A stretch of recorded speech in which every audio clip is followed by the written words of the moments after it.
Oye, te habla tío Sabio Vega. This is Sabio Vega and you watching True Heel Hit. A mi manera o pa' la calle.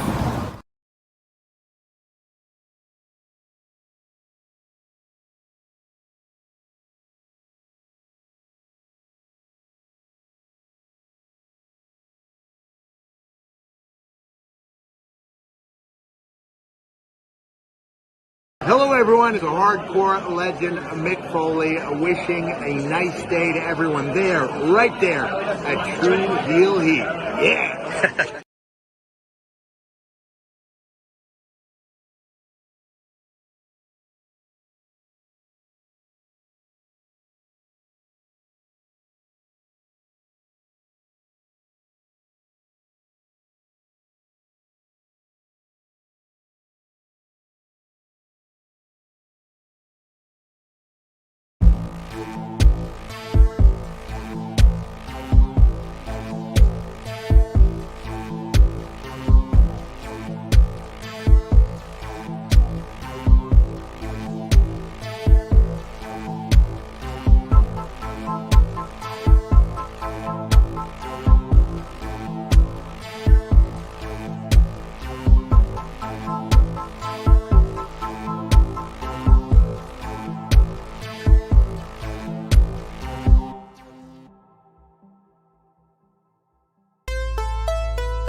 So, what do you guys want to talk about?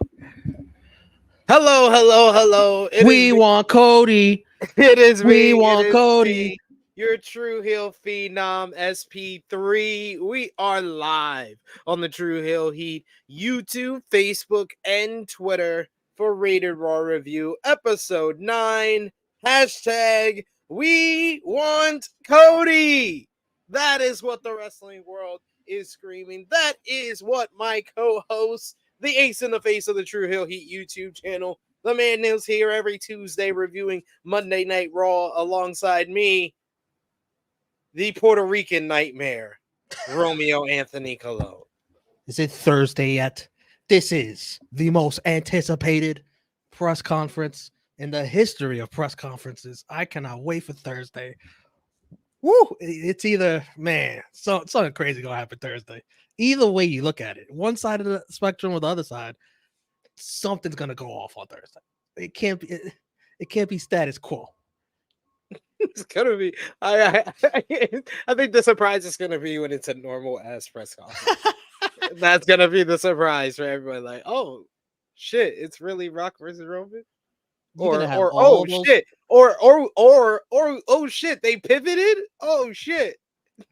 I know it's a powder keg waiting to happen. Either way, but you're gonna have all those personalities in the same whatever room, I guess. Woo! And I'm glad it's a nice time, like 7 p.m. Eastern, not like freaking noon or something like that. Well, around noon, that's when they're gonna have the meeting to talk about what they're gonna do.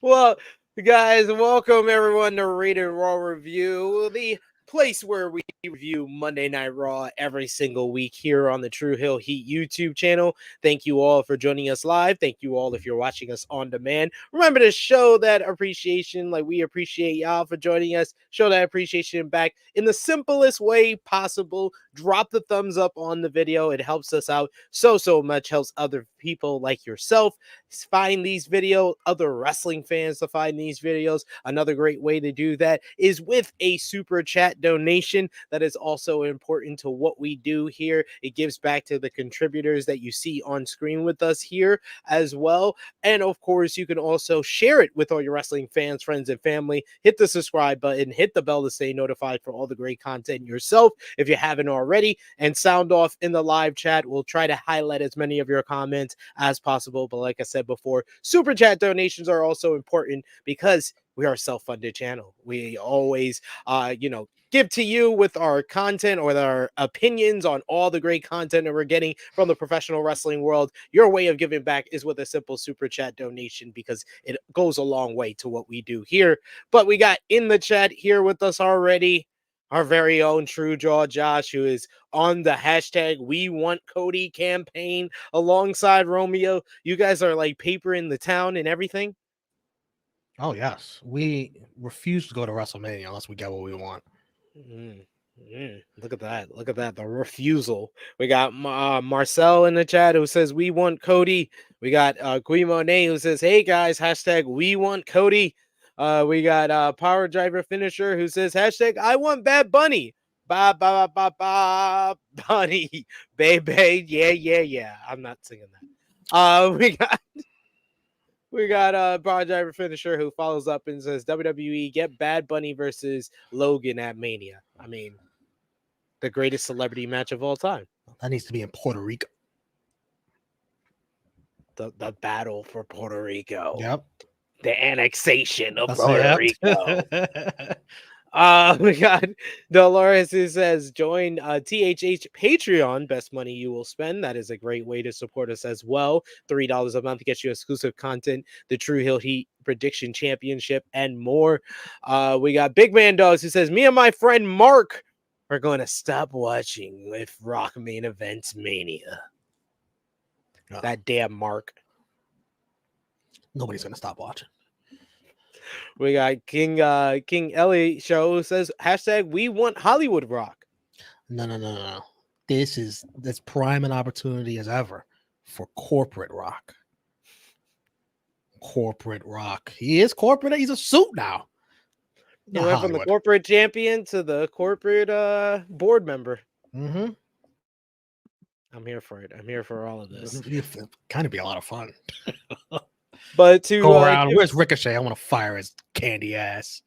To talk some news before we get into this episode about the follow-up of the whole big talk of the town for WWE, which has been the decision of the booking for what happened on Friday Night SmackDown on Friday. We talked about it more in depth on the True Hill Heat flagship podcast on Saturday, so go over and check that out. But it was basically, it seemed like Cody said, and I quote, I'm going after that title, but not at WrestleMania. And I talked to someone, I gained counsel from someone very close to you, and that bring out The Rock. And then the website and social media posts basically said The Rock seemingly challenged Roman Reigns to a match at WrestleMania. Then there was the outrage from the fans, the most disliked video in WWE's YouTube history later. And just all my accounts and thumbs it down, all of them. Then there was house shows where the Rock graphic, the promo segment was booed. There was the NXT Vengeance Day show where the graphic for the kickoff press conference was booed because of the Rock's presence on it when they recap what happened on SmackDown. And the same went for this show here. And then it was revealed, I believe it was for a Wrestling Observer Radio, that basically this was already a part of the deal when Rock signed on to be on the board of directors for TKO. He was signing on to be on the board of directors of TKO, and he was signing on to verse Roman Reigns at WrestleMania 40. They just never told creative that. It's like when one place is on fire in the house, then the other place, everything else is fine. Like the fire is contained into that one place where Vince's office used to be. But Like there's miscommunication going on. This is seeming a lot like the old regime, as like it seems like Vince's stench is still being felt because that type of miscommunication from what TKO is agreeing to and having Rock sign on for, and then what WWE was planning to do. It sounds like the victim in all of this is going to be The Rock because he thinks that he's coming in to be going a great babyface legend run, put over his cousin or beat his cousin. I don't know what he's thinking at this point. Probably And beat. and now he's getting booed out the building. He's getting Rocky sucks chance like it's 1996.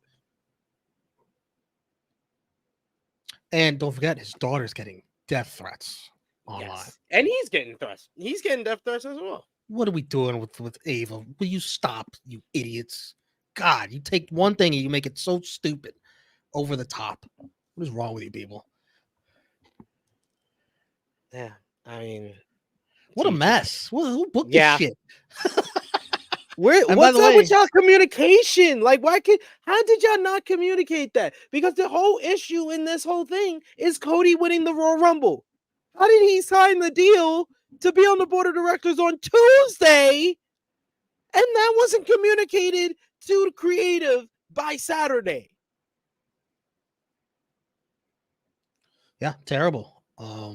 Triple H needs to know this stuff. He didn't know. You don't tell the head of creative. He could keep a secret. He didn't tell nobody about the CM Punk stuff. So I don't know. Were you trying to be overly secretive? I don't know, but ridiculous. Triple H in a bad spot, and then Cody Rhodes, he's in a bad spot too. And then you kind of handcuff yourself. Like you could have probably pivoted much easier if Cody never says just not at WrestleMania. If he doesn't say those words, then you kind of like, change things around without it looking so stupid. But just not at WrestleMania. That would mean to me that he's doing it at Elimination Chamber, and it's not out the realm of possibility to do that because John Cena just did that in 2008. He came back at Royal Rumble in Madison Square Garden, and they already had plans because Cena was coming back early. They already had plans to do Triple H versus Randy Orton at WrestleMania, but Cena came back early, so they decided to do Cena wins the Rumble. Cena cashes in his Rumble his title shot at Elimination Chamber. That match ends in a DQ to lead to Cena, Orton, and Triple H at WrestleMania 24. If they want to do a dusty finish with Cody and Roman at Elimination Chamber to set up the triple threat at WrestleMania, they can. That they're open to the possibility. But the wording of the promo, that kind of necessitates then it was like a compound of the problem. The big problem is you had Cody win the Royal Rumble. Nothing he said in this promo explained away him taking the title shot outside of that one line, like you're saying, but not at WrestleMania. And the only way to get through that is him taking the title shot at Elimination Chamber at this point. And here Roman Reigns was looking at his schedule like, I'm gonna be free and eliminate. I don't gotta go to Australia. Like what? We gotta do. Y'all fucked up because y'all wasn't talking. Listen, I don't know, man. We'll see. Thursdays. I'm so anticipating Thursday. Like that chat is gonna be toxic if it's on. If they have the chat on in the YouTube. Is it on? That's not YouTube. It's on Peacock, right? That's at 7. You should do a watch along for that. I don't mind. Peacock. The kickoff watch along. Yeah, it'll be the kickoff into Blunt Impact. Right. I mean Total Nonstop Blunts. We do have our first super chat donation from the good brother Will Chisholm. Thank you so much, Will. He says Cody felt like Malcolm X finna make a speech to the Brotherhood with y'all thumbnail. Right? I love that picture. Whoever took that. It's a great picture. It is a great picture. It is a great picture. I do love it. But let's get into before we get into the show, because the good brother has to show some love again with another super chat donation from Will Chisholm. Thank you so much, Will. As always, you are our biggest supporter. We appreciate you. And remember, Will, I told you this the other day. I want to remind you, I need you to message us on one of our social media platforms because I believe we owe you about like $35 for the Royal Rumble lottery. So please message us on one of the social media so we could get your Venmo or PayPal, whatever we need to send you that. So we got Will who says, so Rossi started a new company and reports say Julia going there to help it get started before she goes to WWE. Question is, will this new company be a gateway to WWE under the table? That was my question as well, Will. I'm glad we're on the same page, Will, because that's exactly what I was thinking. I mean, like, I talked to our good friend Scott E Wrestling, so we're going to talk more about the Rossi news on Saturday on the True Hill Heat flagship podcast. Scott E's going to join us so we could talk about it. But I talked about it with him, and he's very adamant about like the mistakes that Bushiroad did, and Julia talked about that as well, about Bushiroad not being the supportive partner that they were supposed to, and really kind of diminishing the momentum that Stardom had, and Rossi being frustrated, and he wasn't poaching any talent. He already had given his notice. He told Tokyo Sport he had already given his notice that he was leaving in the spring of 2024. And that other people heard that he was leaving to make his own company, and other people wanted to go with him. So that was what Stardom meant by poaching, which is not the same thing. So is all that stuff that Tony Khan was tweeting just like without basis, or what? No. Tony Khan has basis, because it is Rossi who didn't want to send any talent to AEW. Rossi has okay. Because I do know, I think here we have a good community. I will say that I do have people that I know work with WWE. And when I heard the news about the Rossi news, I'd be like, okay, is there anything to this? Was I showed them the tweet. I sent them the tweet of Sean Ross Sapp saying Rossi was WWE bound. Person that I know worked at WWE said he heard nothing about that, but he has known for a very long time that Rossi has some type of relationship with WWE, meaning going back to like the Mae Young Classic is what I got kind of specified. It goes back to the Mae Young Classic when Kyrie, Tony Storm came. Then the following year it was Tony Storm, Io Sky. Like it's a long-standing relationship. So the fact that there hasn't been any talent from Stardom over in AEW, it has nothing to do with Tony Khan and AEW not wanting Stardom stars to be there. That's what Tony Khan tweets was all about.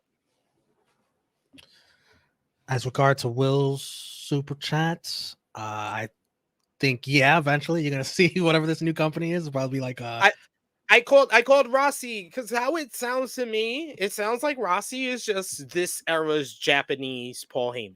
Right. He is 100%. His number one goal is for the success of his own company and to make that company as big as possible. But he is also probably I'm okay. How do I say this without getting in trouble? Because this is not a report. But I am a tea leaf reader, ladies and gentlemen, and I just put 1 and 2 together of Rossi getting some type of confirmation that yes, it's been known that Rossi has some type of relationship with WWE, and all the Stardom talent that get too big for Stardom always go to WWE. It's like if you're on Stardom and you're on the AEW roster, you probably went through WWE first to get there, or had at least a tryout there, because it seems like Rossi pushes his girls over there. I'm not saying he's getting money for it. I'm also saying I'm not saying he's not.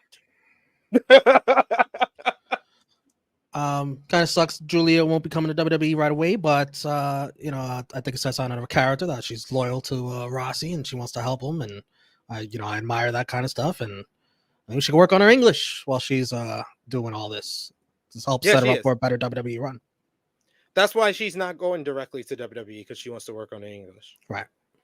Yeah. Smart. And I think Julia is going to be an absolute star in WWE. And WWE has a very high success rate. Like, it's very rare that WWE has someone who was like an established star in Stardom and they don't like establish on that further. Like, the exception to the rule is really Tony Storm, in my opinion.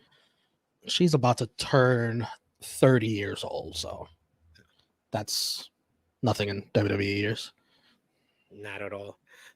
We have a comment here from Frantic World. He says this Cody Romeo and Rock thing is Why a you dragging hot me into mess, this but I Frantic love World? it. Why you You're dragging me into always in it. You're always in it, man. You're right in the middle of it. Right in the middle of it, literally. Connor Smith says Rossi's wanted to work in America for years. He has a track record of success. The new promotion will be bigger than Stardom. I would not be surprised at all if that new promotion is bigger than Stardom in like 2 years. He wants to bring this company to the US or in Japan. Well, Connor Smith says Rossi wants to bring Joshi to America. Bucci Road hasn't focused on the America shows like Rossi wanted to. Wouldn't surprise me to see a WWE partnership like Progress partnership. That's not a good sign for Rossi's future. Progress, what it was when it started this WWE partnership, it has diminished year by year. At the like that's not the model partnership that anybody wants to go by. I think that if Rossi wants a real partnership with WWE, it would be him heading up NXT Japan. Yeah. Right? NXT Japan. Wow. Power Driver Finisher says, I also just finished Jessica Jones season 1. After the first 3 episodes, it kicked off now. I am on season 2, kind of meh. I'm just got to season 2. I'm doing it in order of the timeline. So I finished Punisher season 1, which is actually really good on a rewatch. And season 2, yeah, Jessica Jones, I'm dreading because I feel like outside of Iron Fist season 1, that's the worst season of Marvel Netflix. But more talk about that to come on another channel. We got in the chat here another super chat donation from Will Chisholm. Thank you so much, Will. He says, so Triple H really trying to make SmackDown Stardom 2.0? He's assembling the talent. Hey, he's got. But we got some talking to do about this women's division, mainly the tag team. Well, let's talk about it because last night's Monday Night Raw was from St. Louis, Missouri. What did you think about the crowd last night? Never before, it's such a long time, has there been so much pressure on a crowd to deliver the backlash that the internet fan has.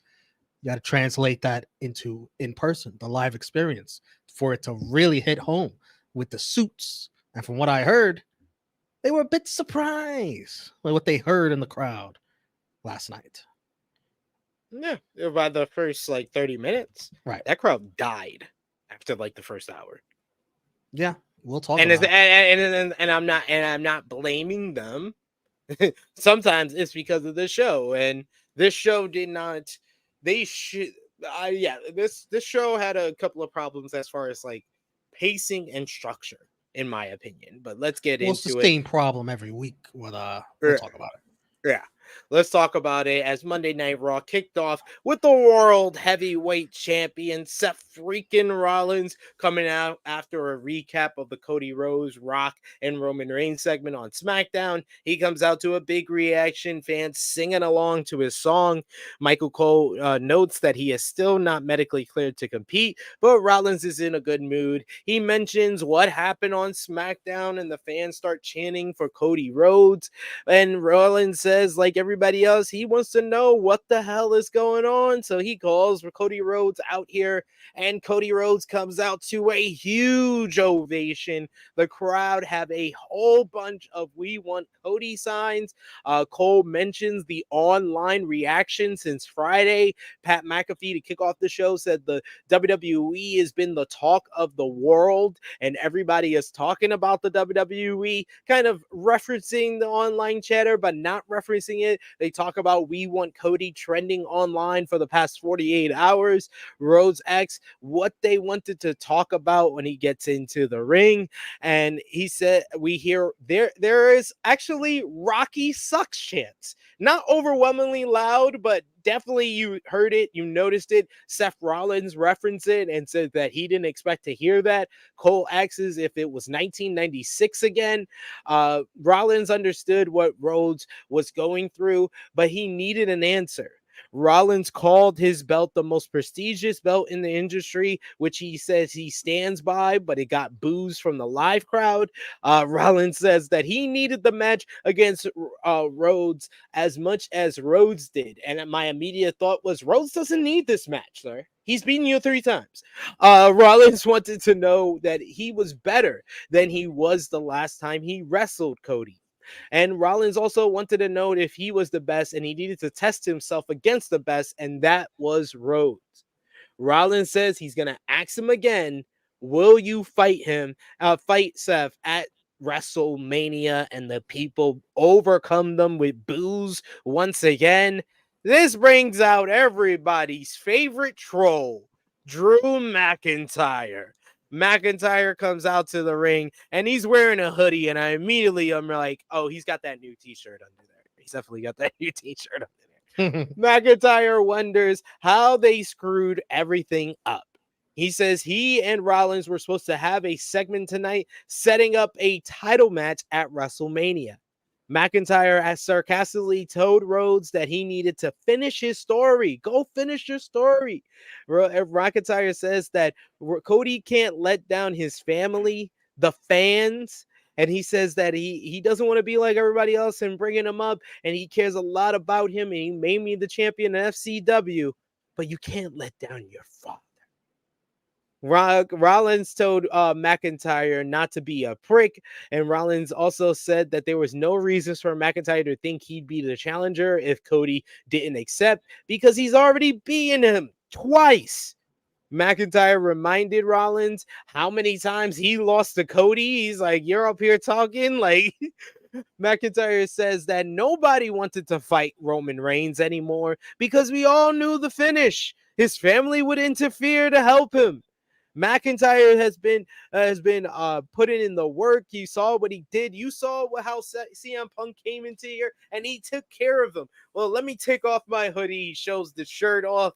He says that he also gives credit to Seth Rollins and says that Seth shouldn't be insecure. He put in the work to be the champion. He has put in the work to be the world heavyweight champion, but it was now time for someone to take that title from him. He headbutted Seth Rollins in the face. This leads to Cody Rhodes fighting it out with Drew.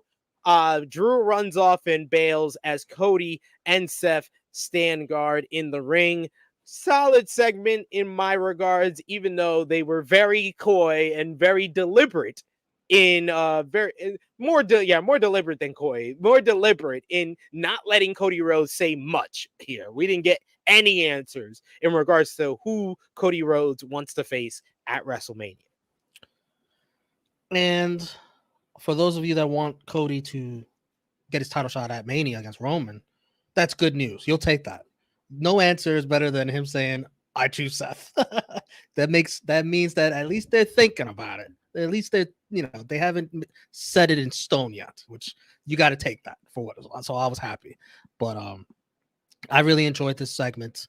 On SmackDown, Roman buried Seth Rollins in his promo. It was so great. And so I love Seth Rollins coming back and now noting whenever he gets a pop. Oh, that's a pop. Oh, that's another big pop. That was great. The Rocky sucks chants. I saw some people in the crowd. They were looking around like, I don't want to chant that. I don't want to chant Rocky sucks. Are you sure? Cole saying it was in 1996 again was great. Cole killed it all night long, beating you over the head that don't worry, folks, we acknowledge what's going on. We know what's going on. This is way more than I thought they would acknowledge it. Yeah, they're really pushing that press conference Thursday. And I found it interesting, Seth calling Cody the best. And he's the champion, but he is acknowledging that he's 0-3 against him. So to beat a man, you got to beat the man. And Drew, outstanding once again. The shirt is great, must buy. The trolling of Cody, you have to finish the story. His delivery was great because he was trying to it's such full of shit. It's such Yes. bullshit. Just get him off the show so I could get my title shot. Get out of here, Cody. You gotta finish. Do it for your father. You bringing up the father. Anytime you bring up Dusty Rhodes, like that's how you get to Cody. Cody's like Cody's so clueless. He's it's really hitting home for him. It's like, damn, he's right. He's not getting that Drew is trolling him. Like that was hilarious. And then Drew was great with Seth too. Like he just owned the mic in this segment, and he got the cheap shot. We gave Seth his flowers first, but he gave him the cheap shot. Once again, he has attacked an injured person. Yeah, back-to-back weeks. Drew McIntyre was great. McIntyre already starting off another MVP campaign in the first segment. This guy never misses. But we followed things up with the first matchup on the show, which was a fatal four-way high-stakes tag team matchup to determine who would face Tyler Bate and Pete Dunne on SmackDown this week to determine the number one contenders for the Judgment Day's undisputed WWE Tag Team Championships at Elimination Chamber. You had Imperium, DIY, the New Day, and the Creed brothers.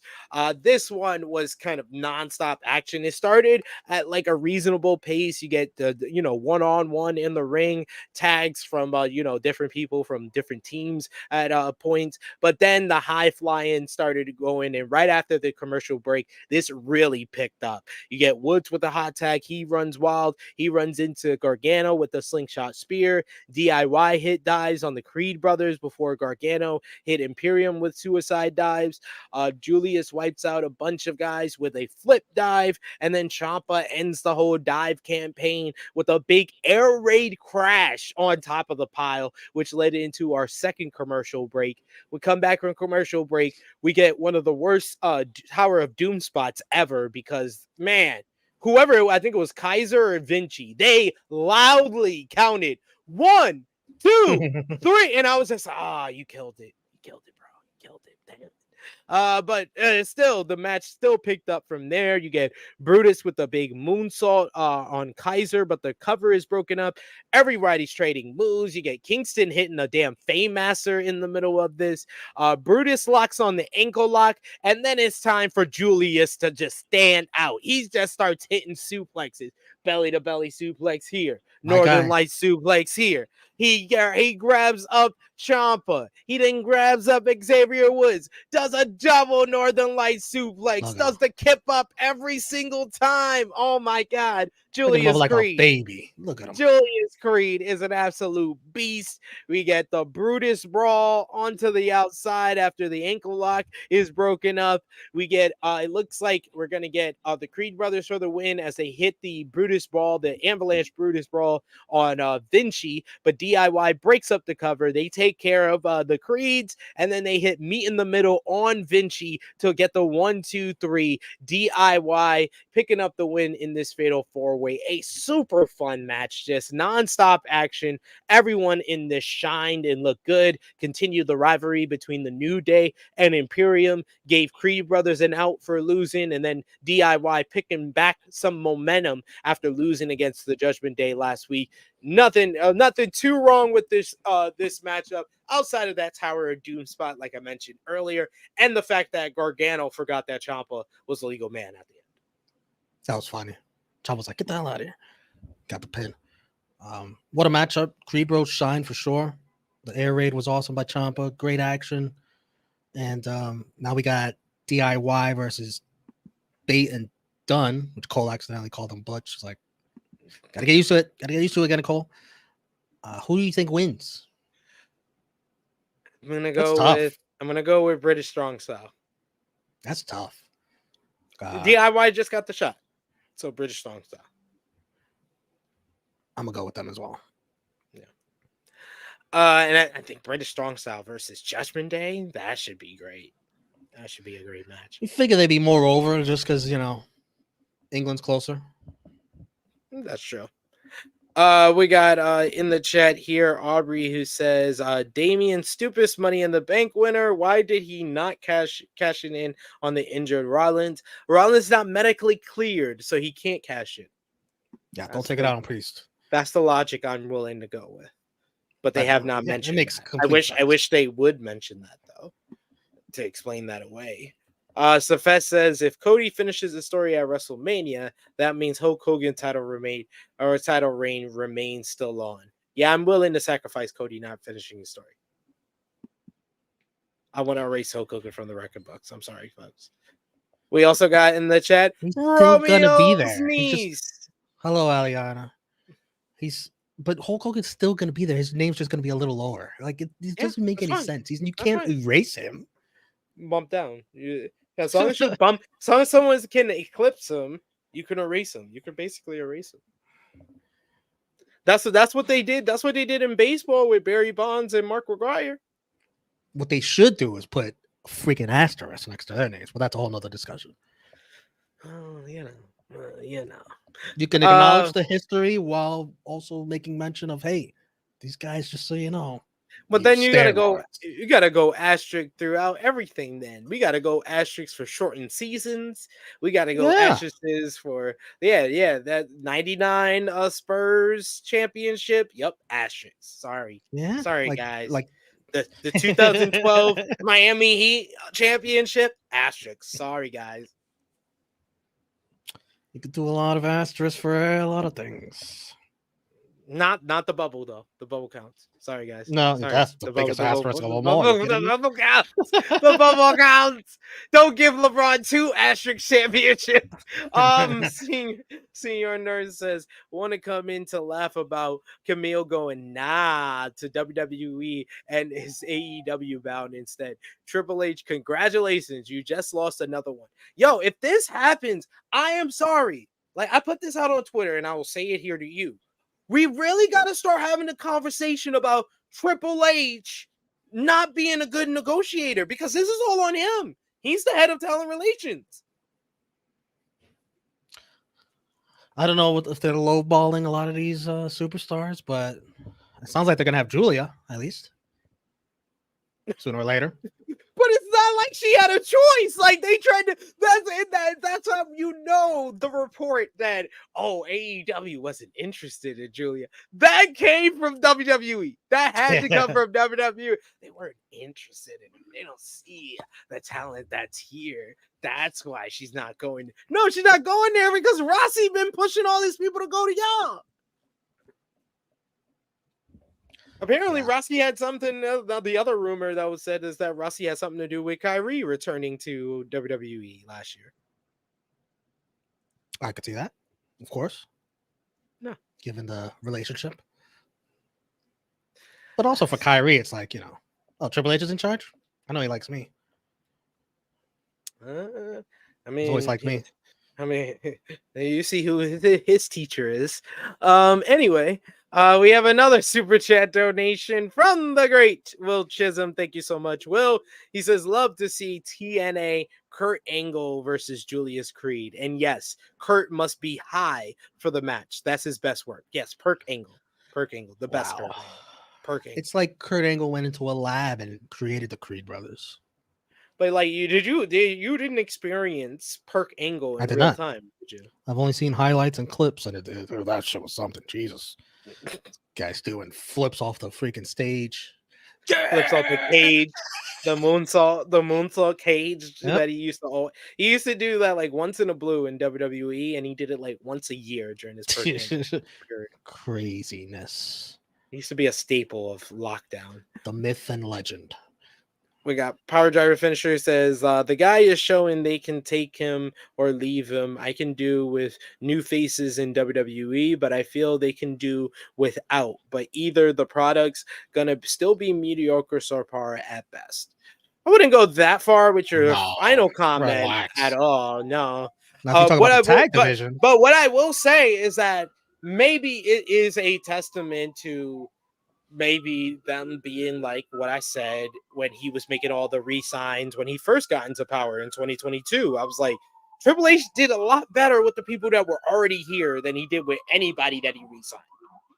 So maybe it is that they are anybody that comes to them, they'll give you a certain amount, but they ain't gonna give you the money that they're gonna give to the people that they're re-signing because they've proven and they know what to do with them. Right. I mean, they brought back Naomi. They're introducing Jade Cargill. They just called up Tiffany Stratton. So like they do have new faces that they do have to integrate sooner or later into this women's division. Am I missing somebody? I feel like I'm missing somebody. I think that's it. Like, I can agree with that though. Power driver finisher. He says, I mean, the product can be loads better. Power driver we finisher are says, going to talk about it. We got here in the chat. Oh, yeah, I think that was all. All right, but next up, our next matchup. Well, first, before our next matchup, we got backstage interviews with both participants for our next matchup. As Shayna Baszler says that she would tear Becky Lynch apart limb by limb. She goes over that the last time she went into Elimination Chamber, she eliminated every other woman and went on to WrestleMania to face Becky Lynch, and now she has to beat Becky to go into the Elimination Chamber. I like that simple story, and her talking about it set the stage for this matchup. Then you have I had to be reminded of that because that feels like an eternity ago when Shayna Baszler was, being pushed. Because that was a whole pandemic ago.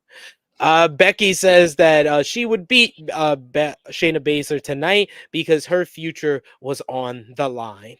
And then we have Becky Lynch going one-on-one with Shayna Baszler. This one got plenty of time, going nearly 13 minutes.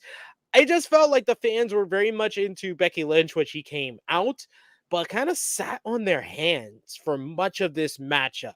And I will say that Becky is a good mat wrestler, but when she's in there with a person that does MMA by like Shayna Baszler and can naturally like smoothly do submissions and MMA groundwork, it comes off very clunky when they're trying to like trade submissions and do moves like that.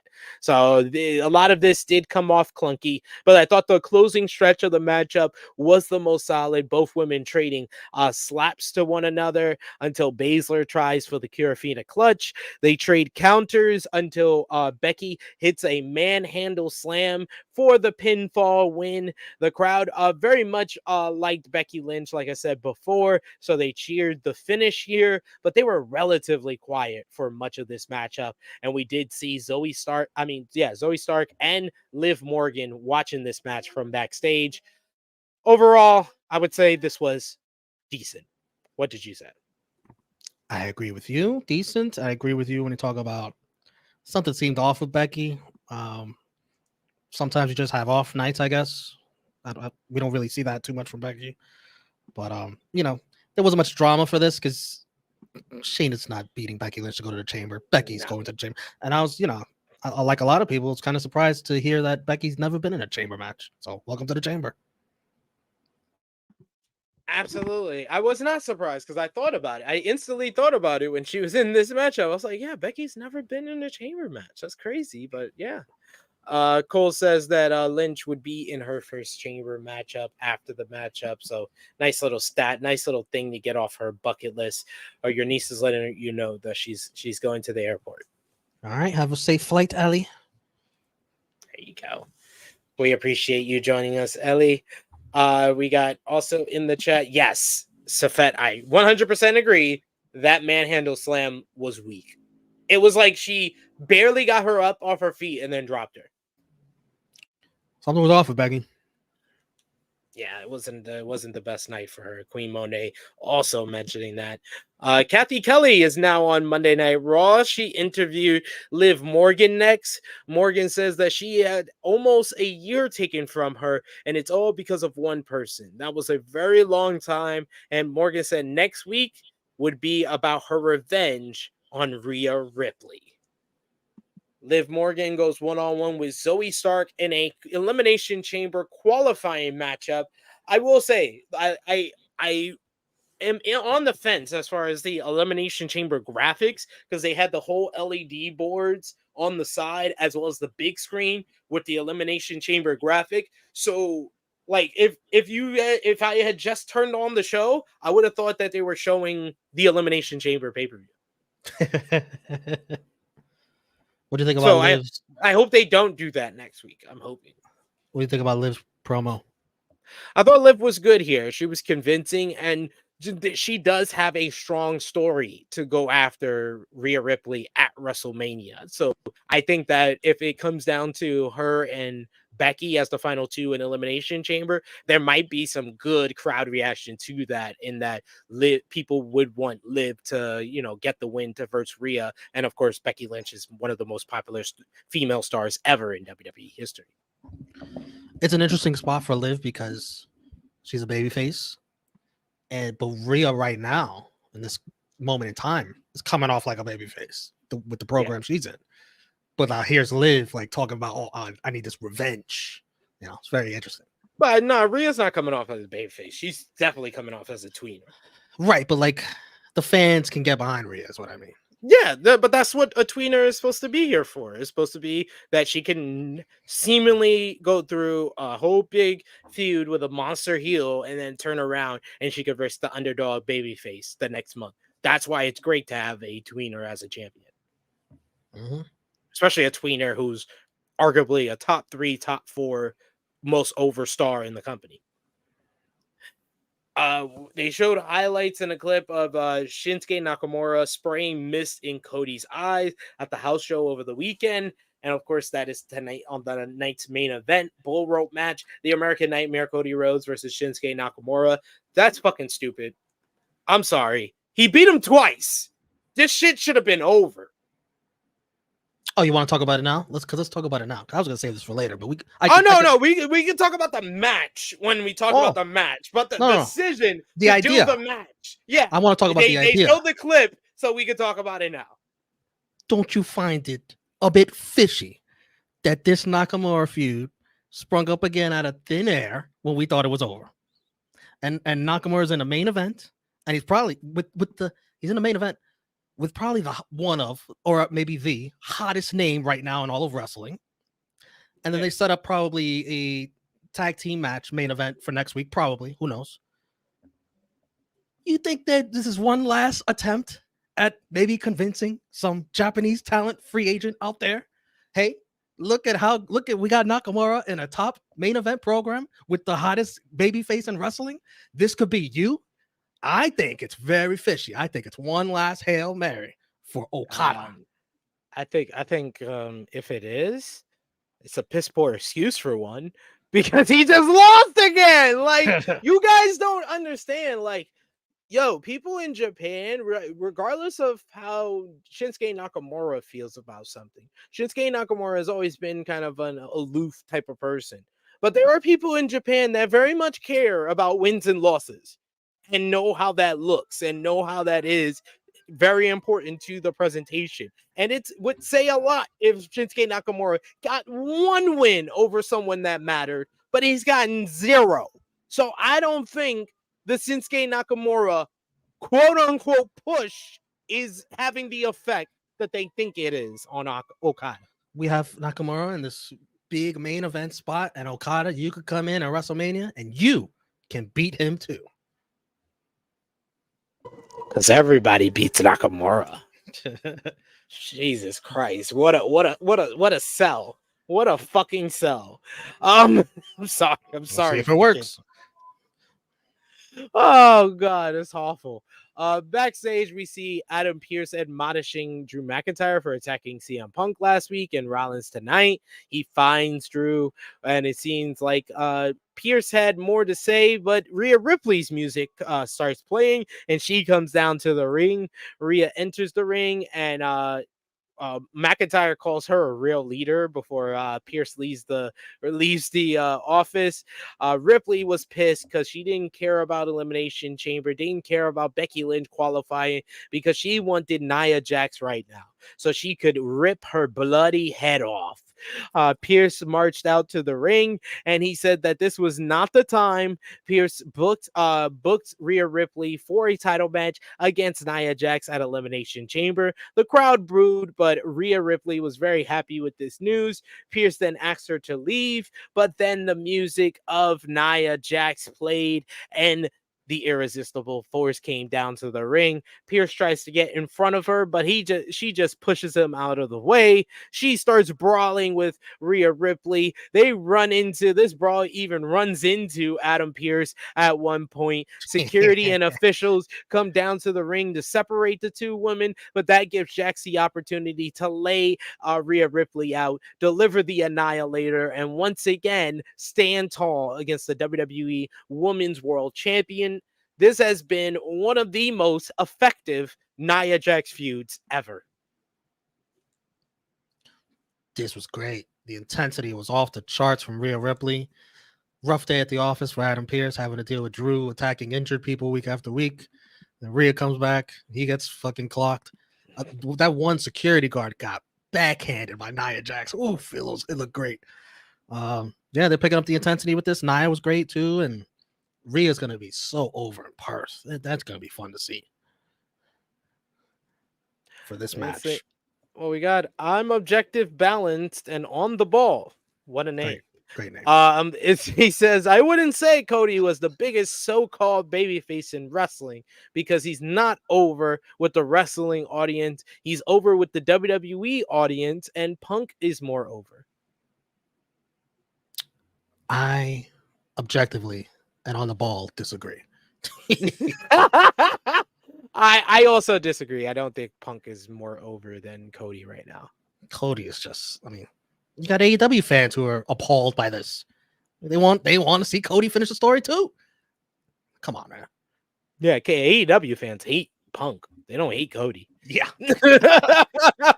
Yeah. Don't tell me CM Punk is more over than Cody Rhodes. Do not. Do not. Antoine says, looks like WWE dropped the ball with Camille possibly. Not looking good there.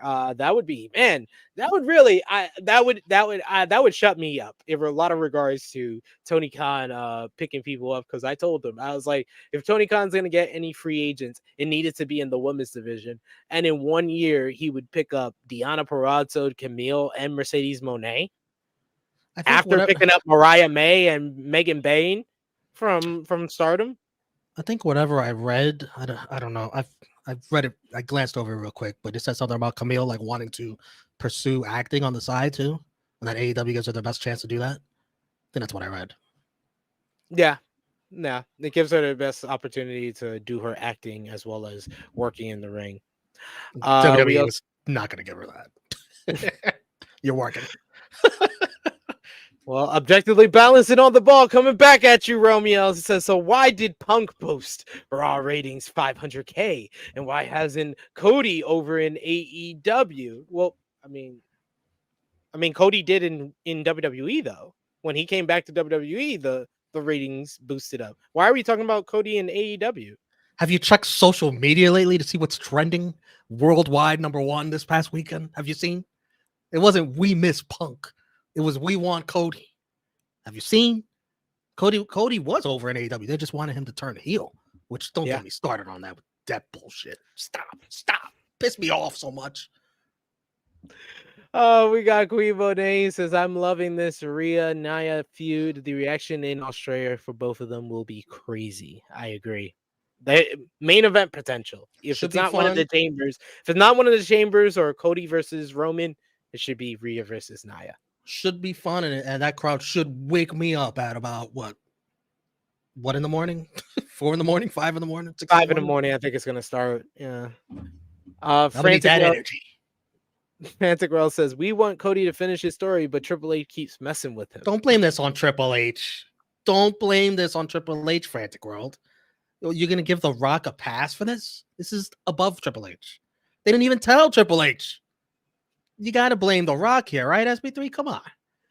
And no, you blame all the higher-ups on the TKO board. I blame the higher-ups in TKO. Rock is not to blame. Yeah. Triple H not to blame. It's the communication and the higher-ups. They should have picked up a goddamn phone. There's plenty of things to blame Triple H for. We'll get into some of it pretty soon here. That's not one of them. We got our good brother Mike Martin in the chat who says, objective, I hopped on my phone to tell you you're wrong. What's up, Mike? I haven't heard from him in a long time. You heard. We got Fire Driver Finisher saying, didn't Punk only achieve that only like once? And after a while, Punk had no effect. we'll see.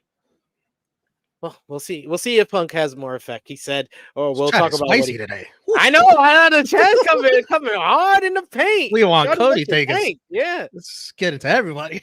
Got people fired up. Mixed tag team matchup was next. Ivar and Valhalla going up against Akira Tozawa and Maxine Dupree of the Alpha Academy. Not much to this one. This one going 2 minutes, 3 seconds. Ivar and Ivar and Valhalla picking up the win as Ivar hits a big world's strongest slam off the second rope for the pinfall win. What did you think about this one here? Before I get into this, before this match, they played the video like of all the Rock Roman stuff. Like, they're not slick playing that video with no crowd audio. Do not think I did not notice that, because I'm sure if the crowd mic was on, I would have heard boos for that video. But regarding the match, just a 2-minute squash, reminding you, why in the fuck did Ivar ever lose to Tozawa in the first place? Why? That's every time you put these guys in the ring together, you remind me of that garbage. So if you want to criticize Triple H about something, hey, here you go. This is something. I don't need to see Maxine in the ring. It is awful. Awful. Everything she did in this 2 minutes was trash. At least I'm they sorry. spared us. They spared us by not having it go too long. But even in 2 minutes, she was terrible. She can't even do 2 minutes. Get her out of the ring. Stop it. I don't know why they keep doing this to us. Why do they keep giving her reps and not Jade Cargill? How is Jade Cargill? How are they they literally told it Jade Cargill isn't ready for TV yet. But you have Maxine Dupree on TV every freaking week and not doing You're doing her a disservice. It's not fair to her. I said it during the Royal Rumble review. I will say it here again. Jimmy Macaram has the best quote about Maxine Dupree. He said, "God bless Maxine. If she wasn't a pretty face, she'd be flipping hamburgers." She would not be a professional wrestler. Me, Josh, SP3, we say it all the time. Not everybody has to be a professional wrestler. There are other roles to do in this company besides wrestle. Like, it might give you the biggest bag, but you know what? Have her be a valet. Have her be like, she's beautiful. Have her be like a Miss Elizabeth type valet, whatever, with a little personality. That's it. Forget it. Stop trying to make something happen that's not there. Not everyone can be, Trish Stratus. Remember Trish Stratus? How she started wrestling, she picked it up and it came naturally. Not everyone's her. I know you're trying to make a new Trish Stratus, probably. This ain't it. This is not the way. We got Mike Martin who says this match was placed to switch gears in the show. Yes, to just show us how bad wrestling could really be. And the crowd, it felt like the crowd stopped reacting after this matchup. How many more matches can this combination have? Just stop. They've been feuding for like a year now. What are we doing? We're in a year with no progression. Finn Balor, Damian Priest, and the rest of the Judgment Day agree that it didn't matter who they were facing next for the tag team titles. Priest told JD McDonough to take care of Miz tonight. Dom said that Mommy was all right, but she's a little pissed off. And then Truth showed up and he acted friendly as if nothing happened last week. He figured the beatdown was just another initiation again. McDonough said that Truth was lucky that he had a match right now. And he says that, you ought to be doing the windows or the windowsill right now, earning your keep. McDonough leaves with Dominic. Balor leaves off of frustration with Truth. But Priest just shrugs him off and he tells Truth to make himself at home. And the crowd cheers. We need more. We need more of this. We need more of this. This had the Sami Zayn in the Bloodline office charm to it. It's great. He called it a reinitiation. an initiation after the initiation. Fantastic. I love Priest at the end. He just gave up. It's great. R-Truth is gold. We got also here in the chat. Oh, she's letting you know she's coming back from Fort Lauderdale, or coming Yep. to Fort Lauderdale, or coming back from Fort Yep. Lauderdale. Yep. Queen Monet, it seems every week we are getting closer to Judgment Day versus Awesome Truth at Mania. That's what I thought. R-Truth WrestleMania moment. I hope this feels worthy of being at WrestleMania by the time we get there. But next up, we got The Miz going one-on-one with JD McDonough of the Judgment Day. McDonough took control with the help of Dominic ahead of the commercial break. When we come back from commercial break, the tide really turns as R-Truth shows up, and he wakes up the crowd who was asleep for the early portion of this matchup. He's tossing out Judgment Day shirts into the crowd, which distracts JD McDonough. The fans were all watching Truth as Miz starts his comeback. Dom is leaning against the barricade after causing a distraction. So Truth comes over and pops behind Dominic and puts one of his t-shirts on him. Dominic couldn't move with his arms in the shirt. So Miz comes out of the ring and boots him. Truth goes to check on Miz, but that gives, check on Dom, but that gives JD the opportunity to attack Miz. He has control long enough for R-Truth to get on the apron. He tries to hand McDonough some of his cut of the money. He gets a wad of cash as well. McDonough is gladly accepting, but he's also distracted by R-Truth, and he receives the skull-crushing finale for the 1, 2, 3. Miz makes sure to turn McDonough to face the hard camera to do his finisher, and they didn't even get that camera angle, which made it even funnier. After the matchup, Truth collects as much money as he can, and then he poses on the stage with The Miz. This was a funny little comedy match once Truth came into play, but the fans did not care about this until R-Truth showed up. Yeah, because who cares about Miz and JD McDonough? But R-Truth, that's what we could get behind. Everybody cares about R-Truth. More trolling of the Judgment Day from R-Truth. Classic R-Truth here. Seems legit. Then we get a recap of CM Punk getting his surgery for his torn tricep that he got at the Royal Rumble. We see him talking to the doctor, and he also says to the cameras that he is going to start the greatest comeback ever. I hope so, man. This guy's he keeps getting hurt. You gotta hopefully this black cloud just goes away for good. I heard, what was it, Ace Steel talking about possibly Punk gonna be on commentary for WWE. Really? Oh, you didn't see that? No, I did not. It's from a Fightful interview. He said he heard that CM Punk's gonna be out there on commentary while he's rehabbing, and that he just hoped it wasn't on Raw because it'd be kind of weird that he's in the same building as with the guy that hurt him and he can't do anything about it. Yeah. Probably SmackDown would probably be best. But if it is, no, I'd be down for that. Sign me up. That'd be fun. Yeah, SmackDown needs a play-by-play guy. He could be the play-by-play. There you go. He's the best at everything. He's the best in the ring, best in the world, best at commentary. To get a backstage segment ahead of the next segment where Giovanni Vinci and Ludwig Kaiser are talking to Raw General Manager Adam Pearce about making sure everything is perfect for Gunther's celebration, his 600-day celebration as Intercontinental Champion. He is assured that it would be. And then former NXT champion Braun Breaker pops up. Imperium do not look pleased to see him, but they exit the locker room while Pearce explains his contract offer to Braun when we go to commercial break. That was all the confirmation I needed to tell me it's going to be Braun and Gunther at Mania. Very few people have Gunther's number. Ilya Dragunov, one of them. Braun Breaker's another. Dragunov does not have Gunther's number. Dragunov's beating him once. Just beating him once is having that's not having his number. That's not having his number when you lost to him like 3 times before that. Braun Breaker has his number. They faced once, and Breaker beat him once.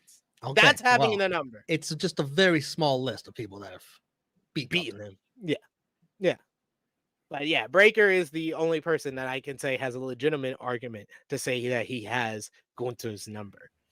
Speaking of the Intercontinental Champion, the Ring General, Gunther He comes out to the ring to celebrate 600 days as Intercontinental Champion. Kaiser introduces him. They're dressed in black garments with 4 pillars in the ring. All 3 men are wearing black suits. Gunther appreciates the celebration, but he didn't want celebrations anymore. It was a given that he would get it to 700, 800, 900 days. He would go down as the greatest IC champion of all time. And Gunther says that there was no competition for him, which brings out main event Jey Uso to a huge reaction from the crowd. He mocks the fan. Gunther mocks the fans doing the pose, the dance to Jay's theme song. But of course, we got to show our boy Pat McAfee, who was always into the Jey Uso entrance and dance. Gunther makes fun of it, making the gesture, and he says that it's a simple gesture for a simple audience. He says that he was wondering when he would see Jay after he eliminated him in the Royal Rumble matchup, and he was sensing some disrespect from him now. Jay meant no disrespect. Jay put over Gunther as the crowd chanted yeet. Gunther appreciated the kind words, and he put over Jay as one of the greatest tag team wrestlers ever. The Usos were the longest reigning tag team champions of all time, and he accomplished all of that by only putting in 50% of the work. He says, while Gunther has achieved his accomplishment all on his own. Jay says that Gunther was about to get 100% of this work. And he says that, yes, he's the longest reigning tag team champion of all time. Yes, he was a part of one of the greatest tag teams of all time. And yes, he would win singles gold in 2024. And he says that if the crowd agrees with that, they should say yeet. And they all yell yeet if they wanted him to be the next IC champion. Gunther says that it only took Jay 15 years to develop the guts to step up on his own, and Jay wasn't the first to try to ride his coattails. Gunther would beat him worse than his family ever would, and Jade would go back to the days of people not being able to tell him and his brother apart. Gunther shoves Jay, so Jay tackles him. Vinci and Kaiser, they jump and swarm in on Jay. This leads to the New Day coming out to make the save for main event Jey Uso, and they stand tall in the ring while Imperium runs off. Xavier Woods says that you want to run the 3-on-3. And then later in the show, it is made official next week on Monday Night Raw. It would be the Imperium Intercontinental Champion Gunther, Giovanni Vinci, and Ludwig Kaiser versus Jey Uso, Kofi Kingston, and Xavier Woods of the New Day in a 6-man tag team matchup. What did you think of about this segment? I would say this was one of the better parts of the show. This was a really good segment. Love the chemistry between Jay and Gunther just comes off like the boss, the final boss of everybody. Like, especially now that he's the Intercontinental Champion, he feels like the final boss of the mid card, the final boss of like the upper mid card before somebody can get to the main event scene. They got to get through Gunther. Yeah, but Gunther's made that title feel so important. Like, it feels like it's right up there with the World Heavyweight Championship. It doesn't feel as mid card to me. It feels very important on Raw. Like, Gunther just owned on the mic here. He'll beat him so bad he will long for the good old days when he couldn't tell him and his brother apart. Like, that was crazy. Hold on, I'll be right back. No worries. I really enjoyed just the talking down to Jey Uso, and Gunther just comes off with this superiority over everyone that's in the ring with him. And I loved how Jey Uso was kind of defiant and didn't kind of take any of what Gunther had to say to heart, and was still adamant that he's coming after the Intercontinental Championship. We got in the chat here Mike Martin saying mid-card Jey Uso. We also got Power Driver Finisher who says we can all agree on something. I'm objectively balancing on the ball. I guess. Emmanuel saying Gunther is the champion in WWE. We got Mike Martin who says Jay and Jelly Belly Jimmy need to get back together. All right. And I've dominate. heard enough of this crap. Will we stop Jey Uso is incredibly over. You heard that crowd last night, and that yeeting is exhausting. He was gassed from all that yeeting. My goodness. New Day helping out with Jey Uso. We figured that was going to happen like weeks ago. We called that. We saw that coming, 6-man tag. But I'm very interested in this IC title match. It feels like a big deal. Jey Uso and Gunther. And we know that has to be on a regular old episode of Raw because they don't have any specials coming up. Then Gunther can't go to Chamber. That should they should make a big deal out of that and have it main event of Raw. I'm thinking the Raw after Chamber. That's perfect. Do it then. I can see that. But yeah, really good stuff in this segment and setting up that 6-man tag for next week. Good there. Oh, by the way, whenever that match happens, I 100% see Jimmy interfering. Jay and Gunther? Yeah. Mm-hmm. Yeah, that will be the segue into the WrestleMania match.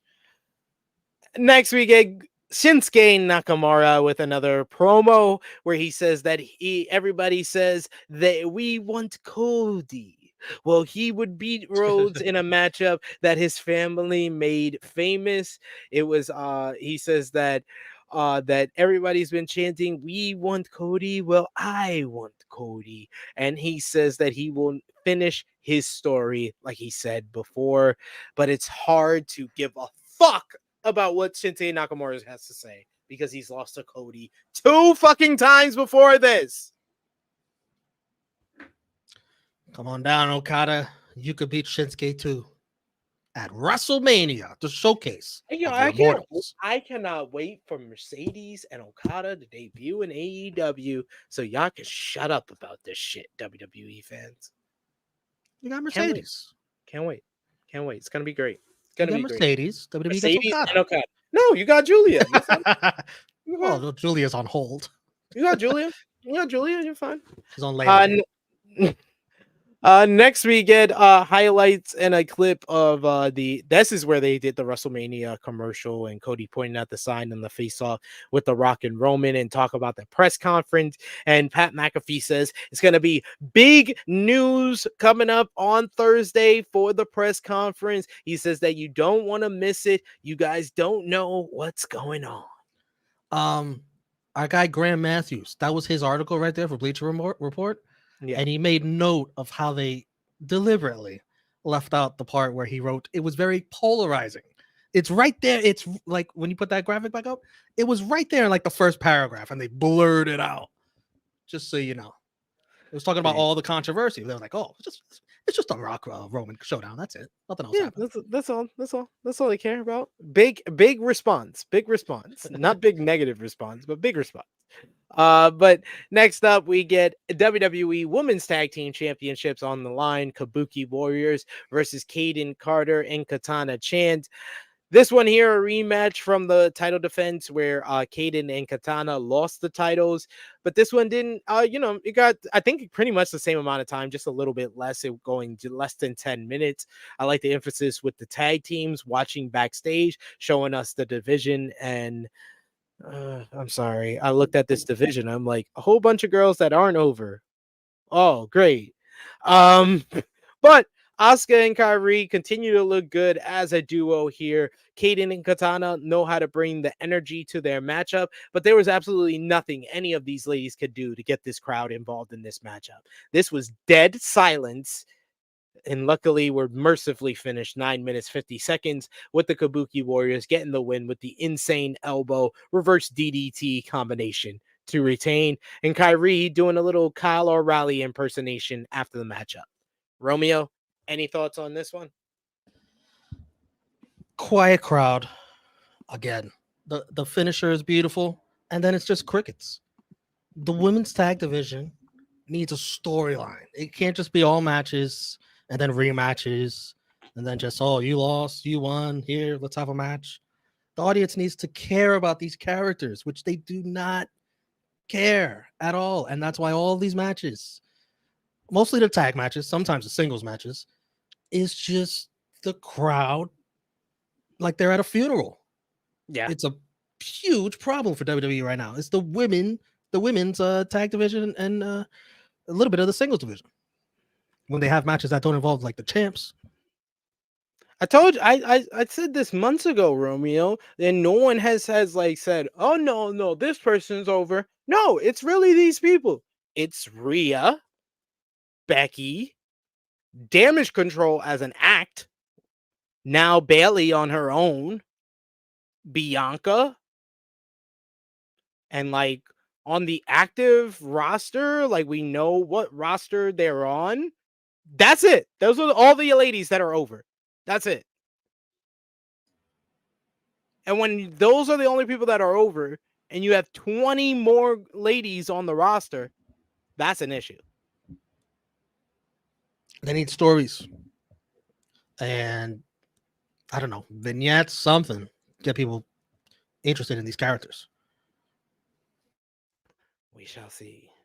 Well, we got a story going on here, apparently, as Sami Zayn sits down with Jackie Redmond for an interview before the show. And he spoke about how 1 year ago, he was right after the Royal Rumble. He was on his way to the biggest match of his career against Roman Reigns in Montreal, but he came up short. He talked about how he backstage after the matchup, Triple H pulled him aside and he told him that he had nothing to be ashamed of. Triple H compared him to Rocky. He says that Rocky didn't win the first fight, but he took the champion to the distance. He proved himself to the people, and then he came back and he became a champion. And Zayn says that he would give everything in the ring, and he wasn't an underdog anymore. He was now a contender, and a contender who would be a champion. Zayn says that he still does have something to prove, and he wanted to prove it to the fans. He wanted to prove them right for all their support. Any thoughts? Oh, a lot of thoughts. A lot of thoughts. This was good. Sammy's acting at the end was pretty good. The lip quivering, like you could tell how much it means to him. I think this is part of the pivot.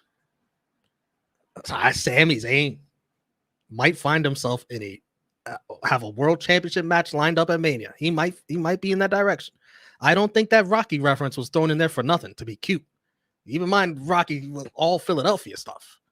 I think Sammy is on a good road here. Hey, Sammy, Drew seems like Drew has to be in it. Drew has to be in it.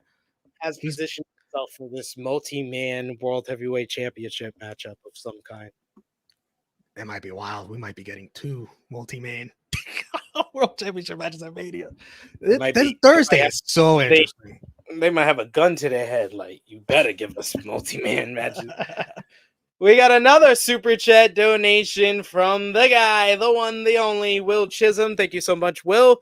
He says, good job, SP3, by doing the Shinsuke voice and not having people saying it sounds racist. I do laugh how he says Cody's name, though. It do trolling. Yeah, that's the only thing I do in his voice. Cool. It's the way he says Cody, because it's so great. So great. Nakamura Okada. It's happening. Will you stop?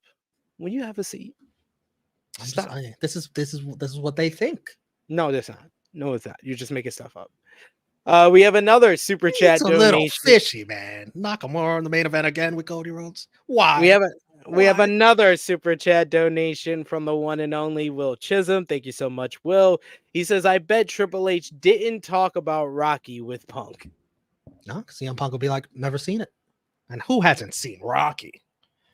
Except me and CM Punk. I've never seen it. It's like I'm gonna lose respect for him if I find out that he didn't watch if I find out he didn't watch Rocky 3. I'm sorry, I can't do it. That's what he would say.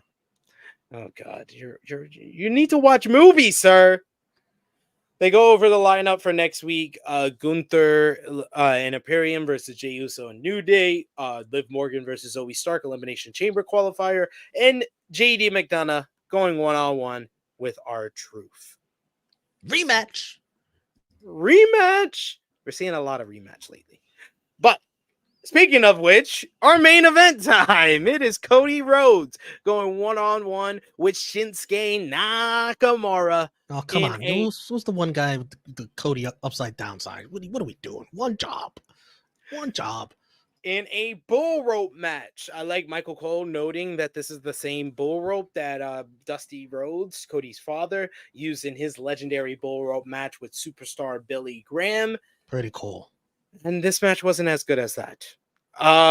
This one didn't just feel like a bull rope matchup. I think that the bull rope matchup is kind of like the strap matchup. You have to have a level of physicality, a level of violence that WWE can't really achieve too often unless they're doing like a no disqualification, no rules matchup where they can do the hard chair shots, they can do the hard kendo stick shots, they can go through tables. This was kind of constrained to mostly in the ring. They didn't use any other type of weapons. It was mostly the bull rope. In the end, though, they used the cowbell, which is always needed for one of these bull rope matches. Cody even hit the crossroads, and Nakamura was able to kick out of it. Nakamura spit the poison red mist into Cody's eyes at another point. Nakamura used the cowbell as a weapon. He went for the Kinshasa, but Cody was able to block it. He hit the ropes with like a low blow. He hit a pedigree for a near fall, but in the end, he hits the crossroads, a second one for the 1-2-3 to pick up the victory here. Cody Rhodes defeating Shinsuke Nakamura for a third straight time on Monday Night Raw. And then after the matchup, it was Drew McIntyre coming out to the ring. Drew McIntyre attacking Cody Rhodes from behind and then laying him out with a claymore to stand tall to end Monday Night Raw. After the show went off the air, Sami Zayn would come out and make the save for Cody Rhodes, but Cody and Drew McIntyre, I thought that the opening segment kind of set the stage for, Cody and a Drew McIntyre matchup. And this is a matchup that for months when I was doing like the solo Raw reviews over on Patreon and stuff like that, or even reviews on here, I was saying months ago, it felt like they were going to do a Cody versus Drew rivalry before Cody gets to WrestleMania. And it seems like we are now doing that. I think I'm frozen, so you may have to show the rest of the pictures. And okay, I'm not frozen anymore. I just need to say it, and then it lets me free from my trap. But yeah, that's all the rest of the pictures here. But like I said, yeah, Sami Zayn came out at the after the show to make the save for Cody Rhodes as Drew McIntyre continued the assault. But what did you think about this main event matchup? It was just solid. Right. Agreed. There was no reason for a bull rope match. It was kind of a mid match. Why? Like when I like the red mist. Like it's sort of like a replacement for blood. It gives you the visual. It looks like blood, but it's not really. But like Cody Rhodes, like crossroads right after he got misted. I think so. Close to, yeah, pretty much. And then Shinsuke kicks out of it. Yep. What? When the rope was right there, you could just put his foot on the rope. You made the mist and the crossroads look ineffective. Back to back. That's impressive. That was impressive. That's impressive. It's fine, but I think the best part was like after the match, Drew kicking ass, probably setting up a tag team match with Sammy making the save. I wish the Sammy stuff was on TV, not just for the live crowd. I don't know if they were cut short on time or whatever, but and then the promos. Did you see the promos? The videos of the promos that Cody and Sammy did? No. Oh yeah, I did. Yeah. Cody's was great. That should have been on TV. That was so good. They're chanting, "We want Cody, we want Cody," and Cody's like, he puts on his crying voice. And he's like, "Ever since I was a little boy, I realized, those 3 words, like, I needed you," like something like that. It's like I've always wanted you. Yes, it was so good. What a baby face! My God, he's the best. That should have been on TV, but whatever. Setting up probably a tag team match here, as well as the Cody Drew program.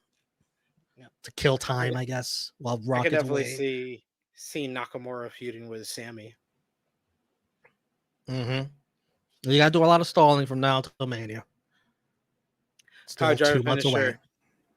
Fire Driver finisher saying Shinsuke preparing for his matches is hilarious as fuck. Like if he's a kid practicing karate, but doesn't know a damn thing. Yes, man. It is like that. It is like that. kick your ass, pile driver finisher. Don't mess with Hey, Shinsuke. he doesn't know how to feign getting ready for a fight. I don't know. It's not his fault.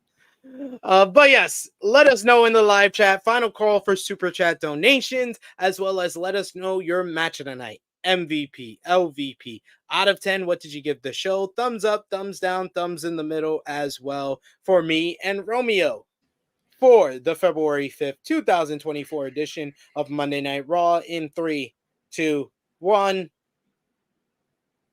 Thumbs up from both of us here. Romeo, out of 10. What did you give the show? 7.1. I give it a 7 out of 10. 7 Pretty out of close. 10 show. Yeah, it wasn't as good as last week's show. Last week I gave it an 8.5. This one was a step down. You people in the YouTube chat gave it 57%, 0 to 6, 23%, 7, 17%, 8, 3%, 9. What was your match of the night? 4-way tag match, Easily by a country mile. That was the best match on the show. My MVP for the show, I'm gonna go with Drew McIntyre once again, and Cody. I'll go co-MVP. Yep, I'm doing the same thing. Cody, co-MVPs. Drew was outstanding again. Drew is just the MVP of Raw, period. And Cody Rhodes, I mean, he's the most over thing right now on the main roster as far as like you see him trending on social media. He still hasn't officially committed to Seth Rollins. There's still a chance. He won in the main event. The crowd loves him. They want him. Cody Rhodes is on fire. Oh, you're telling me there's a chance? Listen, they got me tuned into a freaking press conference at 7 p.m. Eastern on Thursday because I can't wait to see what happens. I can't wait to see all that tension and personalities and egos in that room all at the same time. I will personally say I don't think it's right that WWE is counter-programming Ring of Honor.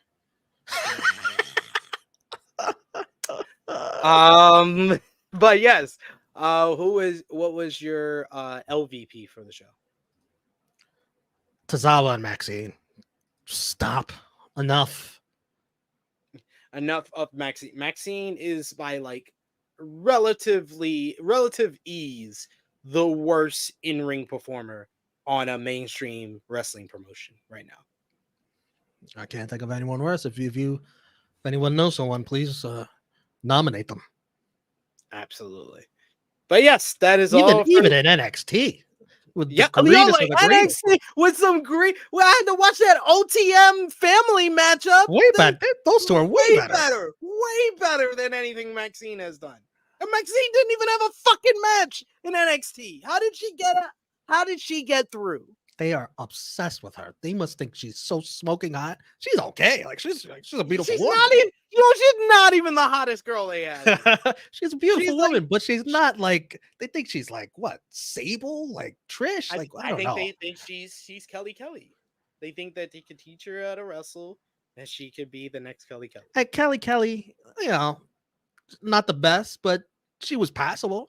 Maxine's not even on the same planet as Kelly. No. Come on. I'm sorry. And I hate we sound mean, but this is their fault. They're the one throwing her out there. It's not fair to her. Yes, we're not the mean ones. They're mean for putting her out there in there. I think she could be a very good manager, but they just keep making her wrestle. It's okay to have managers, guys. It is okay.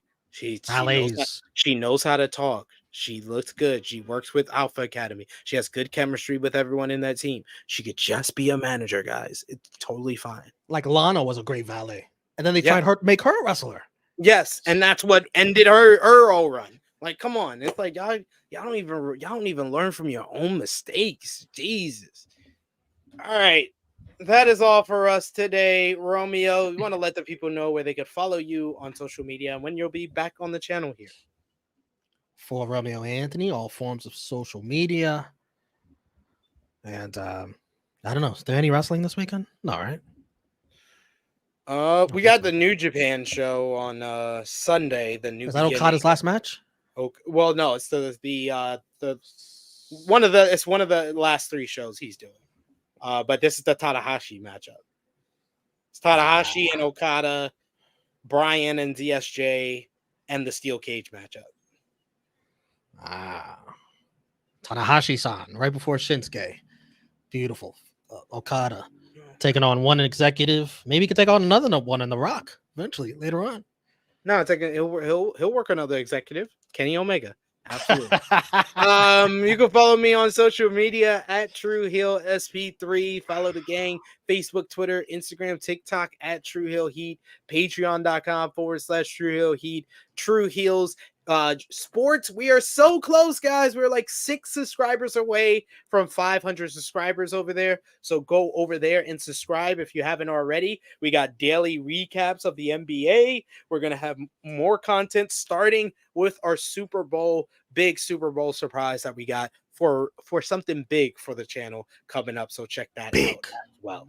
And check out the True Heel Heat, all the content we got on the True Heel Heat YouTube channel right now, like me and Romeo reviewing NXT Vengeance Day 2024. You'll have me, probably just me, not Sober Guy JJ, reviewing Collision Discourse number 23 with this week's AEW Collision that should be up tomorrow.